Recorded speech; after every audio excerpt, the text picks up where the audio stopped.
Hey yo, what is up guys? I am back with yet another video, and today we're going to be talking about whether or not Kenny Omega is... Dang, I gotta fix this hat up here. Whether or not Kenny Omega is the best pro wrestler in the planet today. So you hear a lot of fans talk about how Kenny Omega is the best wrestler alive, how he's just so talented, and how great he is. And I'm going to discuss that because you just kind of hear people say, oh, well, it's great, but they can never explain why something is great. If you ever realize that, like they just say, oh, it's amazing, it's the best thing ever. So let's talk about it. All right. So I compiled a list here of things that I thought were important to be like considered the best pro wrestler on the planet, and we'll see how well I think Kenny Omega does in most of these departments. And I'm going to be as objective as possible with a lot of these things. So and we're going to see where he kind of like ranks in the world in each one of these categories. So first off, we're going to talk about Kenny Omega's character. Who is Kenny Omega? And like, you know how like every wrestler, they have some character or something about them that kind of makes them unique and stand out. And honestly, I looked and I couldn't really find anything like it's just Kenny Omega. That's it. He's just a dude who's a pro wrestler. That's kind of all I got. They call him the cleaner in Japan and the best belt machine. So I assume the best belt machine means he puts on the best matches, but that's not really a character. That's or like a personality trait or anything like that. So I honestly don't know what to say other than he's Kenny Omega. So that's really all I got for him. And I guess the cleaner means, I think it means like something where he's like sudden impact and how he just dusts the dudes off or whatever. I don't actually even really know what that. He's just known as the cleaner in Japan. I'm not really too familiar with. I've seen some of his matches in Japan. I've watched a lot of his promos from Japan, and yeah. So next up, we're going to talk. I mean, his character. There's no real character there. I guess we would say he's just Kenny Omega. So moving on to the next category, we're going to talk about what his wrestling style is because that'll help us justify everything else along the way. So we'll talk about what is his wrestling style. So I compiled a list here, again, of what I feel like the wrestling styles are and what kind of like branches and groups they kind of all go into. So we got the technical submission, catch-as-catch-can wrestlers who are very technical, obviously. So you got your Bret Harts in there, your Kurt Angles, your Brock Lesnar's back in the day when Brock would wrestle, pretty technical style.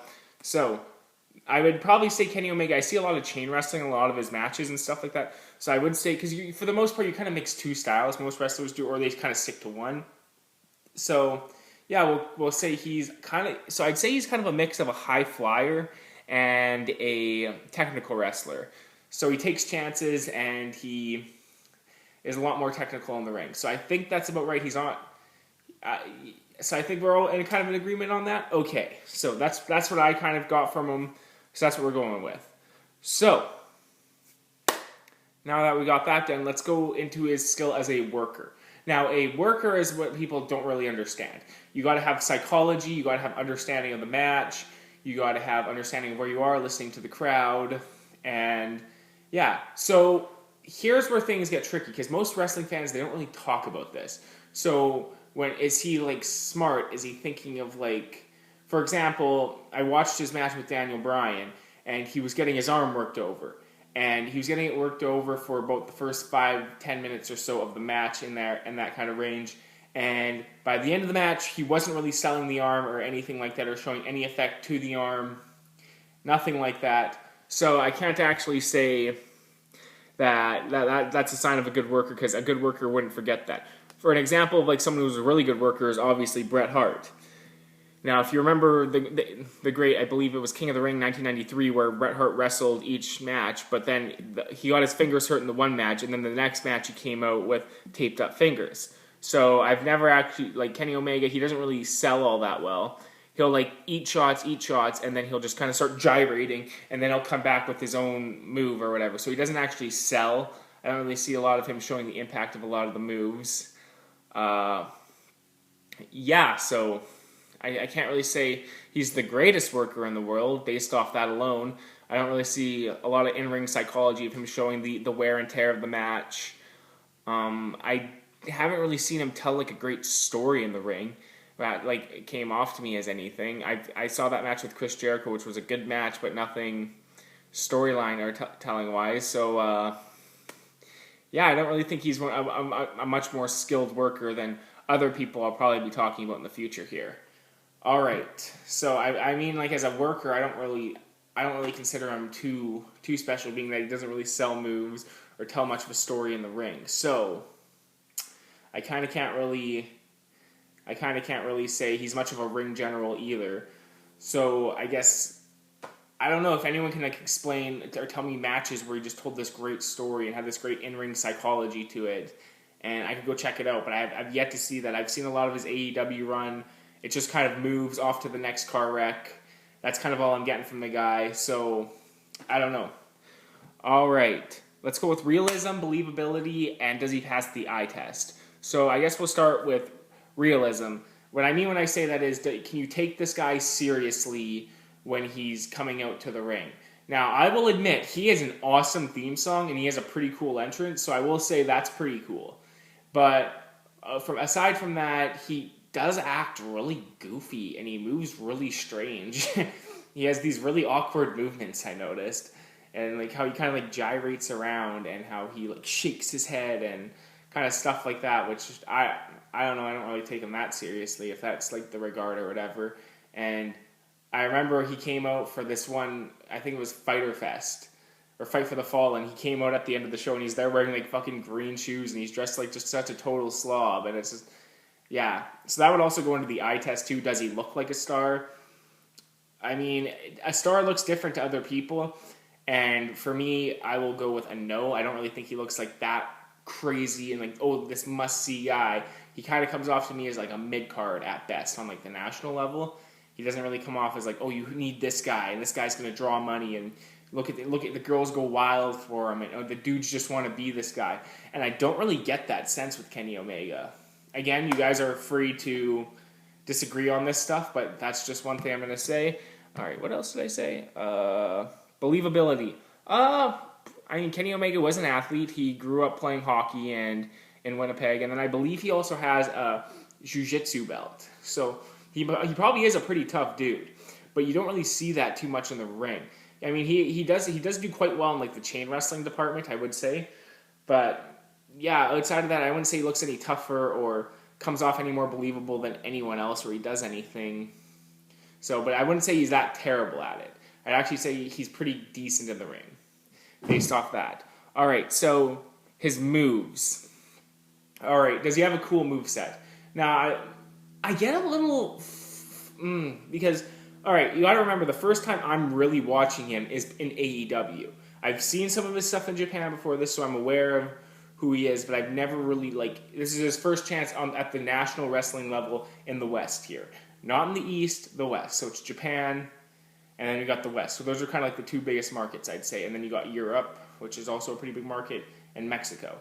So, but this is the USA style, and all right. So what I mean when I'm getting into this is like I don't really know a lot of his moves, or like a lot of his moves don't really come off like, oh man, that was just so must see and cool. Like for example, the first time I saw Pentagon Jr. doing that arm break thing in Lucha Underground, that came off deadly. Like, oh man, you do not want to get caught in that. That is bad. For the One-Winged Angel, I've never really just seen a match that I have recollection of where he just picks the dude up and hits it. There's always people getting out of the move. But when he does hit the move, I believe no one's actually kicked out of it. So he does keep it well protected, which is really good. He really likes to go to the V-trigger a lot, I find. He loves that move, but he'll hit like 20 of them in a match. So, yeah, so, I mean, he really overuses that, I find. Aside from that, we'll go to his... He does some other pretty cool moves with that, like, rolling senton into the backflip, into the moonsault off the rope. So that's pretty cool. So, yeah, he has some pretty cool moves. It's just nothing like... fucking, like, this dude's moves are really memorable, if that really makes sense. That's what I kind of found with him, is that I don't really remember a lot of his moves, because I don't think he wins a lot of matches outside of the One-Winged Angel. But yeah, I haven't really seen that. I don't really remember a match that he won. I believe he has a submission hold, but that also goes to show that he doesn't really, his moves aren't that really memorable. So that's kind of, like, for me anyways, I know there's probably some hardcore Kenny Omega fans who, oh, well, yeah. But anyways, that's just what I mean. I don't think, like, I remember, like, I've seen his matches. I was trying to remember what his fucking finishing move was, and I'm like, what is that again? I'm like, oh yeah, it's the one-winged angel.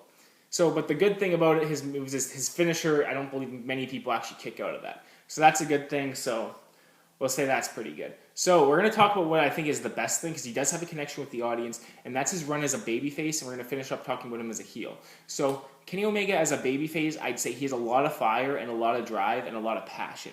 So I see why a lot of people get behind him, and they kind of just buy into him. But yeah, so I say he's really over as a babyface, because the fans really do have a connection with him, and he found a way to connect with his audience. So good for him. That I will give him max credit for that, because that is not an easy thing to do, especially with how fickle the fans can be today. So that's a major point for Kenny Omega on that one. So that's probably what I'd say he's the best at, just playing a babyface and getting the crowd behind him, and that's a skill in of itself. So that deserves the utmost praise. Next up, the heel work. Now, like I said, he's not the most believable, and his promos come off super zany as a heel. And again, so we'll bring up a recent match here with Daniel Bryan, and what I'm going to say is he didn't really wrestle as a heel. And what I mean when I say that is he didn't wrestle as a, like, he didn't kick him in the nuts, he didn't gouge his eyes, he still wrestled this. He used the same moves as if he was a babyface, and so I couldn't really tell the difference as if he was a heel or a babyface. Now I remember one of the last matches I seen was him at what the fuck was it? Double or Nothing, and he did kind of cheat to win. I mean, he was in a triple threat, and he started hitting the guy with all his belts. So, hitting Pac with all his belts. But yeah, other than that, I don't really remember him really working too much as a heel or doing anything super villainous or anything like that. So, I don't know. I don't really think he's as good at a heel as he is as a babyface. So that's what I will say there. So, going through all the categories here, what I say, really, I don't really see an argument to him being the best in the world, because is his character really anything too special?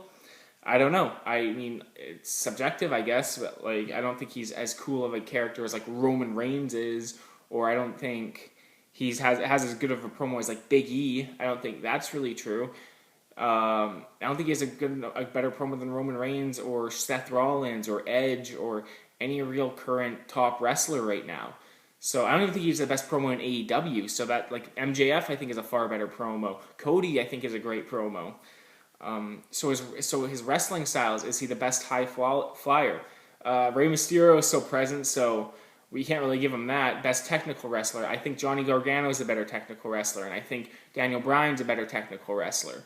So just guys like that who I think are just better than him in that regard. Is he the best worker in pro wrestling? Well, I mean, we got Roman Reigns, so I mean, would you put him above Roman Reigns? I don't really see you putting him above him that category. Or Drew McIntyre, for example. Or even Bobby Lashley, I think, is a really good worker. So I just don't think you'd put him above any of those guys in that category. So his moveset, is his moves any more memorable than a guy like Sheamus, who actually has like this plethora of moves, or Cesaro, who has these really entertaining and just over for his moveset? Or Seth Rollins, would you say his moves are better than any of those guys? So I don't actually see the argument for that there. His babyface run, and I think you can make a big argument that Kenny Omega could be was the best babyface in pro wrestling. I think there's an argument for that with his just connection with the fans. That I can see an argument for. His heel run, is he a better heel than MJF? I don't think so. Is he a better heel than Roman Reigns? Again, I don't think so. So, was he a better heel than Bobby Lashley when he was running dominant over the past few months? Was he a better heel than Seth Rollins, coming off just as smug as he did? So, yeah, those are just the categories I came up with. You guys are free to argue down below, but I would love to hear the argument for this and to get everyone's thoughts on it. So, thanks, guys. Peace out. Stay tuned for the next video, and bye.